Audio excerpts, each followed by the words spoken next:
سلام، من اطهر هستم، شف هالستیک و همچنان از استانبول زیبا و اینجا اطهرز مطفاکه، جایی که غذا فقط غذا نیست بلکه متن پنهان تاریخه.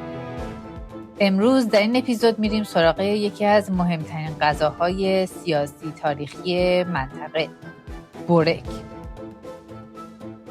بورک غذایی که از چادرهای کوچ‌نشینان آسیای میانه آمد، در دربار صفوی جا گرفت، در بازارهای اصفهان و تبریز فروخته شد، اما بعدها آرام آرام از سفره ایرانی محو شد، در حالی که در ترکیه تبدیل شد به بخشی از هویت ملی.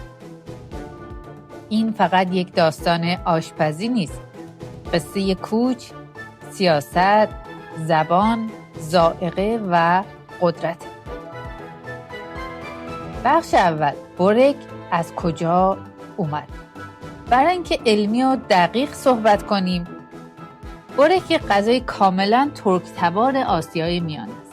کوچ‌نشین‌ها خمیر نازک رو روی ساج پهن می‌کردند، با گوشت قیمه، سبزیجات، پنیر پر می‌کردند تا می‌زدند و سریع می‌پختند. ترکیب خمیر نازک به علاوه ساج یکی از مشخص‌ترین امضاهای غذایی اقوام ترک.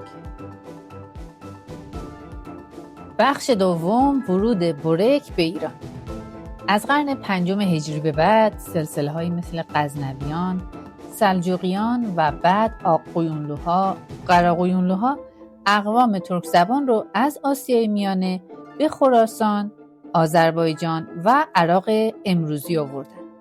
این مهاجرت بزرگ همراه خودش ساج، یوفکا، قطاب، بورک و فرهنگ خمیری رو آورد.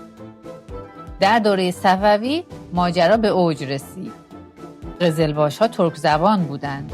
آشپزان دربار از آذربایجان و آناتولی می آمدند و طبیعی بود که بورک وارد آشپزخانه سلطنتی شود. در رساله مادة الحیات، کتاب آشپزباشی دوره شاه عباس اول، واژه‌هایی مثل بزلمه، لخشک، بورق صریحاً ذکر شد و در میان منابع مردمی ابواسحاق شیخ اطعمه، شاعر و نقال خوراک‌های کوچه بازار، دقیق‌ترین تصویری رو از غذاهای دوره صفوی به ما داده که یکی از اونها همین بورک. او در چند موضع از خوراک‌های لخشک، بورق و ساجپزی یاد میکنه. 2 بیت از ابواسحاق شیخ اطعمه درباره خوراک‌های خمیری و ساجی. شیخ می‌فرمایند لخشک به کف، بورق به طبق، سفره ماست. بنگر که چه سازد ز خمیر، طبع الهی. یا در جای دیگه، هر صبح به بازار روم، نزد سجاق، بورق بخورم گرم که قوت دل و جان است.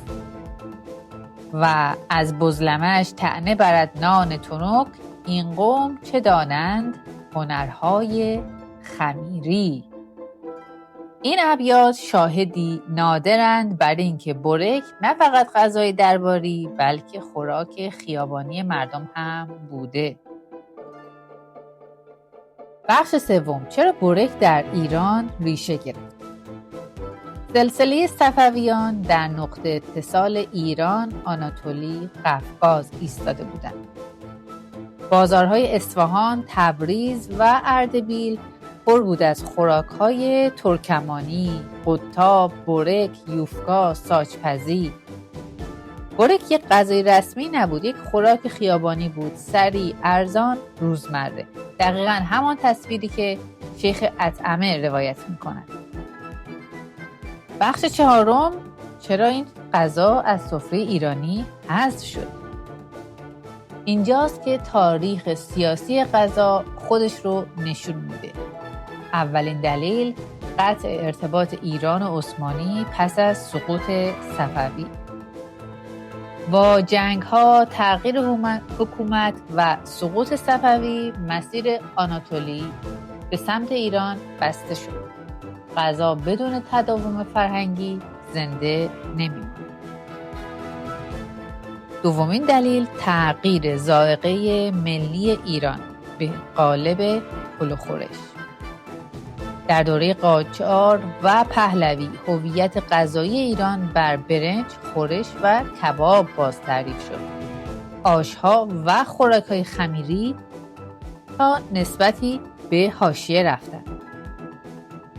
حذف زبان ترکی از فضای رسمی. از دوره ناصری به بعد واژه‌های ترکی از زبان رسمی ایران کنار گذاشته شدند و وقتی زبان حذف می‌شود، غذای آن زبان هم حذف می‌شود. رقابت نان ایرانی با یوفکا. نان‌های مثل سنگک و بربری چنان جایگاه محکمی پیدا کردند که یوفکا پایه برک دیگر شانسی برای بقا نداشت. چرا برک در ترکیه زنده ماند؟ در امپراتوری عثمانی یوفکا جزئی از هویت غذایی بود.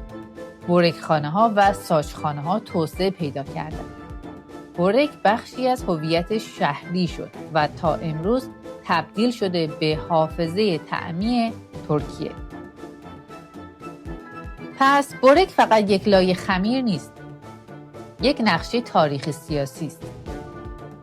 مسیر کوچ ترک‌ها، قدرتگیری قزلباش‌ها، شکوفایی صفوی، گسست قاجاری و ظهور ذائقه مدرن ایرانی.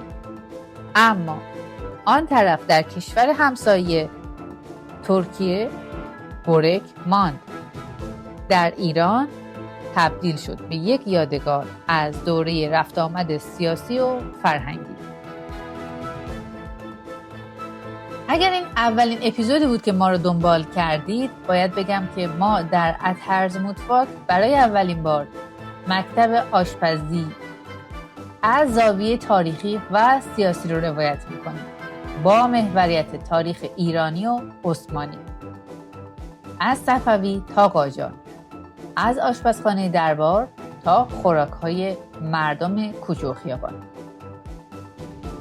اگه این مسیر براتون جذابه، لطفاً ما رو دنبال کنید. اپیزود رو با دوستان علاقه‌مند به تاریخ غذا به اشتراک بگذارید و به ما بگید دوست دارید از کدام بخش تاریخ و فرهنگ بیشتر بشنوید.